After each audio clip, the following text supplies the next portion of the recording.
देखो आज स्टूडेंट मैंने आपसे डिस्कस कर रहा हूँ जो हमारे पास डॉट प्रोडक्ट होता है किसी दो वेक्टर का या स्केलर प्रोडक्ट भी बोलते हैं उसको, उसकी प्रॉपर्टीज को डिस्कस कर रहा हूँ। तो उसकी पहली प्रॉपर्टी होती है कि dot product of two vector is commutative. Commutative का मतलब ये होता है कि हम लिखें A dot B equals to किसके बराबर होता है, बी डॉट ए के बराबर होता है। That B A dot B equals to B dot A. अब ये कैसे होगा, देखिए हम लिखते हैं ए डॉट बी को हम लिखते हैं ए बी कॉस थीटा। जैसे हमारे पास ये वेक्टर ए है, ये वेक्टर बी है, ठीक है। क्या हमारे पास, जैसे हमारे पास ये this is vector A, this is vector B, इन दोनों के बीच में थीटा एंगल। तो जब हम लिखेंगे ए डॉट बी तो हम लिखेंगे ए बी कॉस थीटा। जो दोनों के बीच में एंगल बनता है उसको कोसाइन लेते हैं। फिर हम लिख रहे हैं बी डॉट, ठीक है बच्चों। तो जब मैंने ए डॉट बी लिखा तो मैंने लिखा ए बी कॉस थीटा। इन दोनों के बीच में जो एंगल बनता है इसका कोसाइन।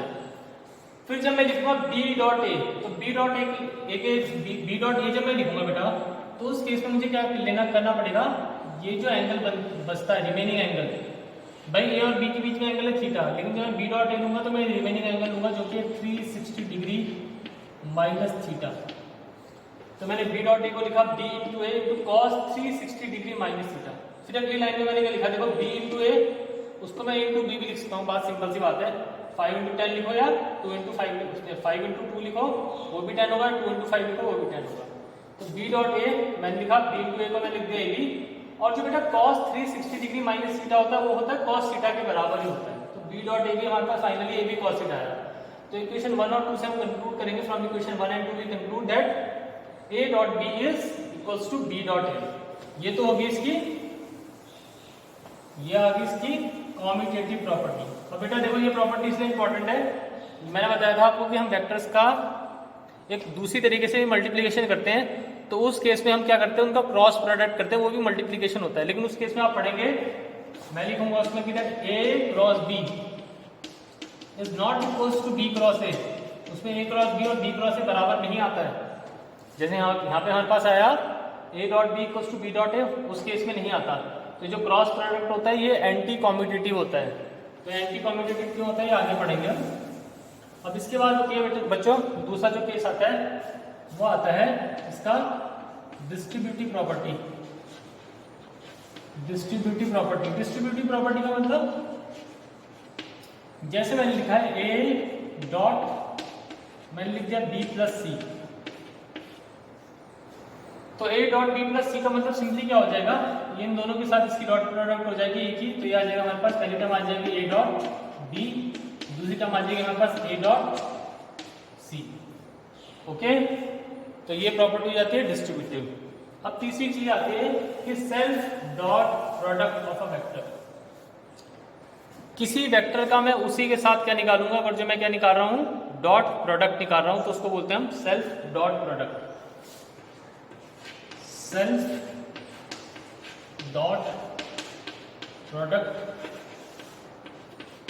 Of a vector. समझिए मैं लिख रहा हूं ए डॉट ए।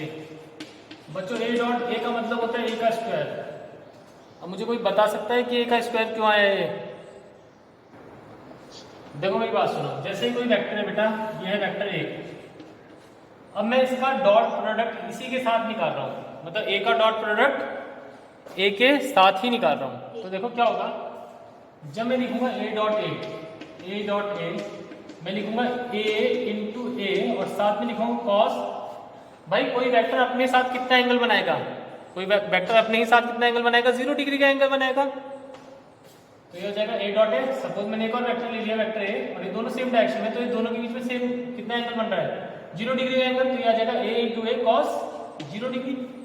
और आप सबको पता है, देखो भाई ए इंटू ए तो हो जाएगा ए का स्क्वायर, और कॉस 0 डिग्री होता है 1। तो ए डॉट ए कितना हो जाएगा बच्चों, ए का स्क्वायर। ठीक है बच्चों, what is A dot A, A का स्क्वायर। इसी तरीके से बी डॉट बी कितना हो जाएगा, बी का स्क्वायर। सी डॉट सी, सी का स्क्वायर। ओके, अब बच्चों मेरी बात सुनो, अगली बात आती है dot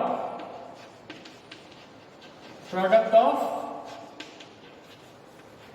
orthogonal unit vector. Unit vectors का डॉट प्रोडक्ट कैसे कर रहे हैं जरा देख लीजिए। मैंने आपको कल को भी समझा दिया था। ये होता आई, ये होता जे,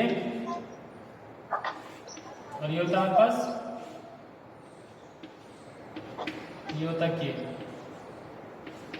ठीक है बच्चों, तो मैंने आपको बताया था, देखो बेटा जब मैं लिखता हूं आई डॉट आई, आई डॉट आई का मतलब आई का आई यूनिट वेक्टर है तो इसका मैग्नीट्यूड होगा 1 इंटू 1, और आई अपने साथ ही कितना एंगल बनाएगा, 0 डिग्री का एंगल बनाएगा। तो आई 1 इंटू 1 कॉस 0 डिग्री। तो आई डॉट आई का मतलब हो जाएगा 1 इंटू 1 मीन्स 1, और कॉस 0 अगेन 1, तो फाइनली आई डॉट आई कितना आ जाएगा 1। तो जब किसी यूनिट वेक्टर का उसी के साथ डॉट प्रोडक्ट करेंगे हम तो कितना आएगा 1 आएगा। सिमिलरली बेटा, सिमिलरली जे डॉट जे और के डॉट के, ये भी कितना होता है 1। तो ध्यान रखना I dot I equals to J dot J equals to K dot K, ये तो कितना होगा 1 होगा। ठीक है, आई डॉट आई, जे डॉट जे, के डॉट के कितना होगा 1। लेकिन बेटा मेरी बात सुनो अगली, लेकिन जब हम क्या करेंगे आई डॉट जे करेंगे, आई डॉट जे करेंगे, आई डॉट जे या जे डॉट के करेंगे, जे डॉट के या के डॉट आई, ये हो जाएगा बेटा 0। बेटा आई डॉट जे बोलो या जे डॉट आई बोलो 0 ही होगा वो। तो ध्यान रखना I dot J, J dot के डॉट आई कितना होगा 0। क्यों? मैंने कल को बताया था कि आई डॉट जे का मतलब हो जाएगा भाई आई का मैग्नीट्यूड 1, जे का मैग्नीट्यूड 1, लेकिन इन दोनों के बीच में कितना एंगल बन रहा है, यह आ जाएगा cos 90 degree, and cos 90 is always 0। तो therefore I dot I, I dot J कितना आ जाएगा 0 आ जाएगा। इसी तरीके से जे डॉट के भी 0, इसी तरीके से के डॉट आई भी 0। इज दैट क्लियर बच्चों? Is that clear? अब अगर जो बच्चों देखो, अब इसका जो कंसेप्ट होगा,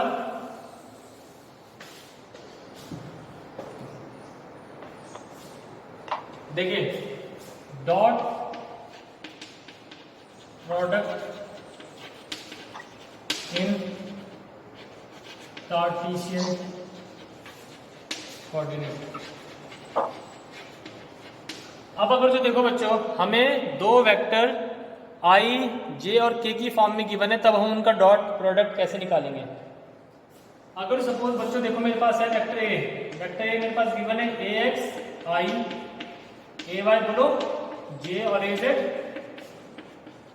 बोलो कितना ए जेड, बोलो ए जेड के है, और बी कितना है मेरे पास D X I, D Y J और डी जेड के। अब आपसे पूछे कोई find A dot B, A dot B कैसे निकालोगे? ए डॉट बी का मतलब कितना हो जाएगा, बोलो पहले ए की वैल्यू रखेंगे, बोलो ए एक्स आई, ए वाई जे और ए जेड के, इसकी dot D X I, D Y Z और डी जेड के। अब मेरी बात सुनो जरा ध्यान से, देखो ax की मल्टीप्लाई है, लॉजिकली 9 टर्म आएगी भाई, इसकी मल्टीप्लाई हम इससे करेंगे, फिर इसकी मल्टीप्लाई इससे करेंगे, फिर इसकी मल्टीप्लाई इससे, मींस पहले ax की मल्टीप्लाई हम bx से करेंगे और by से करेंगे, bz से करेंगे। लेकिन बच्चों इतना लंबा करके फायदा नहीं है, हमें सिंपली क्या करना है, देखो आप खुद देखिए, जब मैं ax की मल्टीप्लाई bx से करूंगा तब आएगा हमारे पास i डॉट आई, क्या आएगा हमारे पास i डॉट आई, तो वो पता है कि वो टर्म होगी 1। जब मैं मल्टीप्लाई करूंगा ax की मल्टीप्लाई करूंगा मैं by के साथ, तो ये टर्म आएगी i डॉट जे आएगा 0, तो वो मुझे पता है टर्म क्या आएगी 0। तो सिंपल सा क्या लॉजिक है इसमें, हमें सिंपली क्या करना चाहिए कि i की मल्टीप्लाई i वाले के साथ कर लेंगे, j वाले की j के साथ कर लेते हैं और k वाले की k के साथ कर लेंगे, ठीक है ना, क्योंकि हमें पता है इसी केस में क्या होता है 1 आता है, बाकी केस में तो क्या हो जाएगा 0 हो जाएगा। तो कोई मल्टीप्लाई करके फायदा नहीं है। तो हम क्या करेंगे, ax की मल्टीप्लाई bx से करेंगे। हम लिखेंगे ax इंटू bx और ये आ जाएगा i डॉट i। फिर इसी तरीके से हम लिखेंगे ay इंटू बोलो by और ये आ जाएगा j डॉट j। फिर हम लिखेंगे az इंटू bz और लिखेंगे हम k डॉट k। तो भाई बच्चों ये कितना आ जाएगा a डॉट b, ये कितना आ जाएगा ax bx, फिर आ जाएगा सिंपली ay by और ये आ जाएगा az bz। Is that clear बच्चों, ये क्लियर है बात? Yes sir. ठीक है। अब अगर जो बच्चों तुमसे इसी चीज में पूछा होता ये question,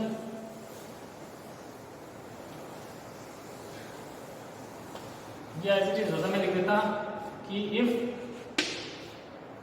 if a equals to this, find a dot a। आपसे पूछा होता अगर जो a वेक्टर a कितना है, ax i ay j और az k के बराबर है, तो a डॉट a कितना हो जाएगा बोलो? a डॉट a के लिए आप क्या लिखते हैं बोलो? ax i ay j और az k, इसकी डॉट प्रोडक्ट अगेन a के साथ ax i ay j और az बोलो k। तो मैंने अभी आपको बताया a डॉट a का मतलब हो जाता है a का स्क्वायर। फिर यहाँ पे भी क्या करेंगे हम, i वाले की मल्टीप्लाई i के साथ, j वाले की j के साथ और k वाले की k के साथ। तो पहले टर्म आ जाएगी ax इंटू ax और आ जाएगा i डॉट i। दूसरी टर्म ay और j डॉट j। तीसरी टर्म az और az और k डॉट k। तो ये आ जाएगा a का स्क्वायर। ax इंटू x का मतलब हो जाता है ax का स्क्वायर और i डॉट i का मतलब 1। ay इंटू ay का मतलब ay square, j dot j का मतलब अगेन 1 और az इंटू az का मतलब az स्क्वायर और k डॉट k अगेन 1। तो यहाँ पे a कितना आ जाएगा, under root of ax square ay स्क्वायर और az स्क्वायर। तो देखो बेटा ये है वेक्टर a और a क्या है इसका मैग्नीट्यूड। तो मैग्नीट्यूड निकालने के लिए हमें अल्टीमेटली वही तो फंडा करना पड़ा कि अंडर रूट में हमने क्या करा, अंडर रूट में जो i j और k के कोएफिशिएंट है उनका क्या कर दिया हमने, अंडर रूट में स्क्वायर कर दिया। ये चीज किससे प्रूफ होगी, डॉट प्रोडक्ट से भी क्या होगी ये चीज प्रूफ होगी। ठीक है बच्चों, इज दैट क्लियर? बोलो यस सर। अब बच्चों मुझे फाइनली बताइए, yes sir. Formula for finding angle between two vector. Formula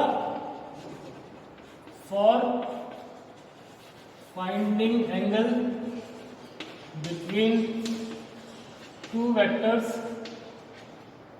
ठीक है, by dot product, by dot product. अब अगेन सपोज ये a गिवन है, ax i ay j और az बोलिए k। अब b गिवन है, bx i by j और bz k। अब आपको पता है बच्चों कि हमारे पास जो ए बी कॉस थीटा होता है, ए बी कॉस थीटा किसके बराबर होता है हमारे पास, ए डॉट बोलो what is A B cos theta, it is equal to A dot B के बराबर होता है। तो कॉस थीटा कितना हो जाएगा, A dot B over A B. Cos theta कितना होगा बोलो, ए डॉट बी। अब ये देखिए कॉस थीटा। अब बच्चों अभी आपने से पहले निकाला था ए डॉट बी, मैंने आपको कितना बताया था बोलो, ए डॉट बी कितना होता है, ए एक्स बी एक्स प्लस ए वाई बी वाई प्लस ए जेड बी जेड। और देखो ये नीचे क्या है, नीचे है ए, ये है वेक्टर ए और ये है ए। तो ए का मैग्नीट्यूड क्या होता है, अंडर रूट में कोफिशिएंट्स का क्या कर लेते हैं हम, स्क्वायर। तो मैं लिखूंगा A X square A Y square और ए जेड स्क्वायर। अब बी के लिए इसी तरीके से अंडर रूट में बोलो B X square B X plus square. Is there any doubt और एवरीथिंग इज फाइन?